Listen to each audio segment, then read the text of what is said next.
से नहीं हूँ, एजुकेशन के फील्ड से नहीं हूँ। मैं एक कलाकार हूँ, एक आर्टिस्ट हूँ, एक क्रिएटिव इंसान हूँ। और आप लोग बेहतर जानते हैं एजुकेशन के बारे में। इतने साल से आप एजुकेशन चला रहे हैं। पिछले कुछ साल से मेरा अनुभव हुआ है, चूँकि मैंने कुछ फिल्में की हैं। एक फिल्म थी तारे ज़मीं पर, और अभी हाल ही में मेरी जो फिल्म आई है 3 इडियट्स, ये दोनों फिल्में एजुकेशन के टॉपिक पर हैं। तो लिहाजा मैं इस वजह से मैंने काफ़ी रिसर्च की एजुकेशन के ऊपर, और कुछ चीज़ें मेरे सामने आई हैं और वो चीज़ें मैं आपके सामने रखना चाह रहा हूँ। आज यहाँ पेरेंट्स हैं, एजुकेटर्स हैं, टीचर्स हैं, बच्चे भी हैं। हो सकता है पता नहीं मैं कितना सही बोल रहा हूँ, गलत बोल रहा हूँ, लेकिन मेरे कुछ विचार हैं जो मैं आपके सामने रखना चाहूँगा एजुकेशन से जो जिनका संबंध है। और वो ये कि सबसे पहले तो हर बच्चा ख़ास होता है। ये मैंने डिस्कवर किया अपने रिसर्च में। हर बच्चा ख़ास होता है। हर बच्चे में हमारी तरह, आपकी तरह और हमारी तरह, हर बच्चे में कुछ ना कुछ काबिलियत होती है, कुछ ना कुछ कमज़ोरी होती है। मुझ में भी कमज़ोरी है, काबिलियत है। आप में भी कुछ ना कुछ काबिलियत और कमज़ोरी है, और हर बच्चे में कुछ ना कुछ कमज़ोरी और काबिलियत होती है। और हमें as parents, as elders, as education system, हमें हर बच्चे की खासियत को पहचानना है, उससे मदद करनी है। उसकी क्या खासियत है, उसका क्या दिल चाहता है, उसे किस चीज़ में खुशी मिलती है, वो हमें उसको हेल्प करना है कि हम उसको वो ढूंढ सके, और उसमें हमें सपोर्ट करना है। और जो उसकी कमज़ोरी है उसमें हमें उसको सपोर्ट करना है।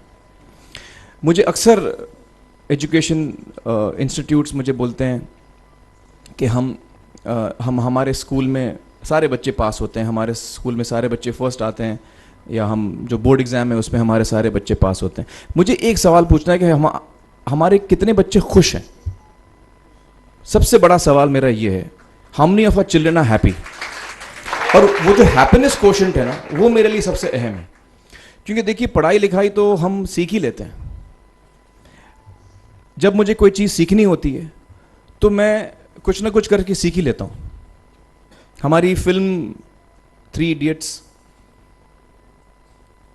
जब रिलीज़ होने वाली थी, रिलीज़ से पहले हमने कई स्क्रीनिंग्स रखे थे, टेस्ट स्क्रीनिंग जिसको हम कहते हैं, जिसमें कि हम ऑडियंस जैसे आप लोग हैं उनको बुलाते हैं, फिल्म दिखाते हैं, उनसे पूछते हैं कि फ़िल्म कैसी लगी।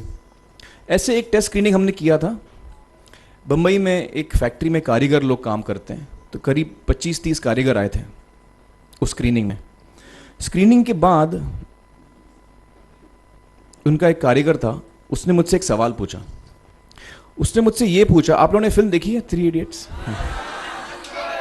उसमें उसने मुझे एक सवाल पूछा जो बहुत कमाल का सवाल था। उसने मुझे ये सवाल पूछा कि सर, पिक्चर के अंत में हमें पता लगता है कि आप तो रणछोड़ दास थे ही नहीं, रैंचो तो थे ही नहीं आप, तो सर्टिफिकेट तो आपको मिला नहीं, वो तो जावेद जाफरी को मिल गया। तो आप इतने बड़े साइंटिस्ट कैसे बन गए? इतने बड़े पेटेंट्स, 400 पेटेंट्स, जापानी लोग आपके पीछे पड़े हैं, तो आपको सर्टिफिकेट तो मिला नहीं, तो आप इतने बड़े साइंटिस्ट कैसे बन गए? बहुत ही अहम सवाल है ये, बहुत ही इंपॉर्टेंट सवाल है। और ये जो मुद्दा है उसके हार्ट में जाता है ये, कि जब मैं एग्जाम के लिए रट के जवाब देता हूं और वो जवाब में मुझे नंबर मिलते हैं और मैं पास हो जाता हूं, तो मेरे हाथ में एक पर्चा आता है जो मुझे कहता है कि मैं पढ़ा लिखा हूं। लेकिन वाकई में पढ़ा लिखा हूं या नहीं, ये अभी तक हमको श्योर मालूम नहीं है।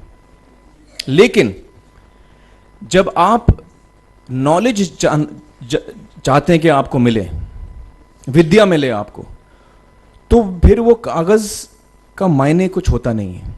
तो मैंने उसको जवाब में 2 सवाल पूछे। मैंने बोला उसको कि भैया, आपको क्या लगता है मैं अच्छा एक्टर हूँ? उसने बोला हाँ, देश भर में आप सब लोग मानते हैं आपको, आप अच्छे एक्टर हैं। मैंने उससे कहा कि भैया, मेरे पास कोई सर्टिफिकेट नहीं है जो कहता है कि मैं अच्छा एक्टर हूँ। मेरे पास कोई कागज़ नहीं है जो मुझे बोलता है कि मैं अच्छा एक्टर हूँ। मैंने फिर उससे एक सवाल पूछा कि मैंने सुना आप बहुत अच्छे कटर हैं, आपके जो बॉस मुझे बताते हैं कि आप उनके मेन कटर हैं और आपकी बड़ी इज्जत करते हैं वो। आपके पास कोई पर्चा है, सर्टिफिकेट है जो मुझे बताता है कि आप कटर हो? उसने बोला नहीं सर। तो मैंने बोला आपका जवाब आपको इधर ही मिल गया। Education is beyond marks, education is beyond grades, education is what you learn. और मेरी इच्छा है कि हिंदुस्तान में हम एजुकेशन को इस नज़रिए से देखें कि हम अपने बच्चों को वाकई शिक्षा दें। और शिक्षा हम खुशी से दें, क्योंकि शिक्षा में सिर्फ ज्ञान नहीं होता, शिक्षा में एक और चीज़ मिली हुई होती है, वो ये है कि हम अपने बच्चों को डेवलप करते हैं एज ह्यूमन बींग्स। आगे चल के वो ज़िंदगी में अच्छे इंसान बने, आगे चल के वो अपने पैरों पे खड़े रह सकें, आगे चल के वो इज्जत की ज़िंदगी जी सकें, आगे चल के वो दूसरों के बारे में ध्यान रखें, आगे चल के वो किसी के चेहरे पे मुस्कुराहट ला सकें, आगे चल के वो किसी की मदद कर सकें। This is what we should develop of our children. ये मेरी फीलिंग है। मैं जहाँ भी देखता हूँ, ये मेरे साथ भी हुआ है जब मैं छोटा था। जब से हमारे बच्चे छोटे होते हैं, जब से बच्चे पैदा होते हैं, बच्चा घर आता है, हम बच्चे को पूछते हैं भाई मार्क्स कितने मिले, फर्स्ट आया कि सेकंड आया? वो बोलता है सेकंड। सेकंड आया तो अरे फर्स्ट नहीं आया, डांट पड़ती है उसको।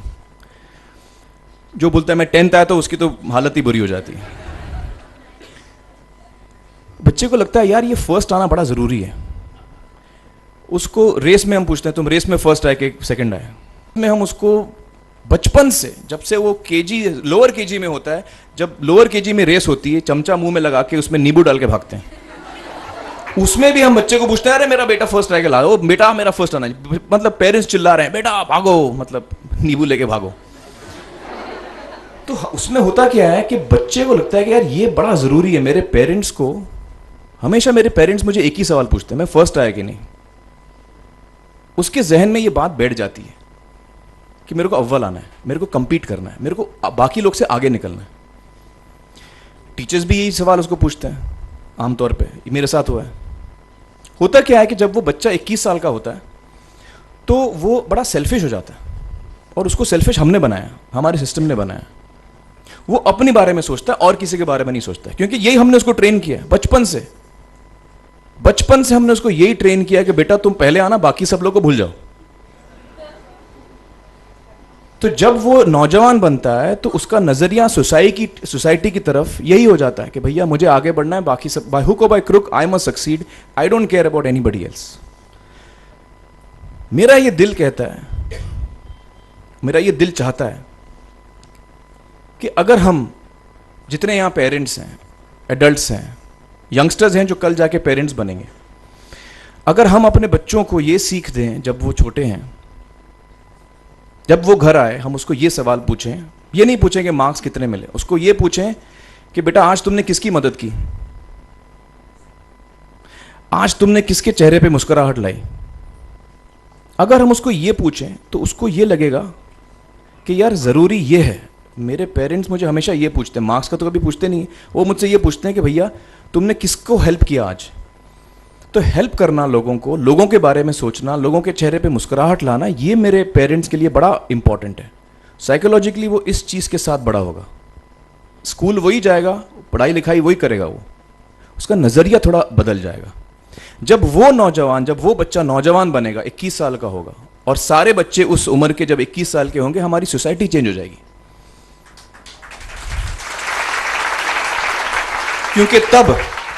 क्योंकि तब हमारी सोसाइटी में ऐसे नौजवान होंगे जो खुद के बारे में नहीं सोच रहे हैं, दूसरों के बारे में सोच रहे हैं। तो मुझे लगता है कि सबसे बड़ी चीज़ जो हमारे एजुकेशन सिस्टम में मैं देखना चाहूँगा, जो मैंने अपने स्कूल लाइफ में नहीं देखी, कि हमको ये अहमियत इस पे दी जा रही है कि हम अपने आसपास के बच्चों को कितना हेल्प कर रहे हैं। ये एक बहुत बड़ी तब्दीली अगर आ जाए तो मुझे लगता है कि हमारा देश बहुत सुधर सकता है, बहुत बदल सकता है, हम बहुत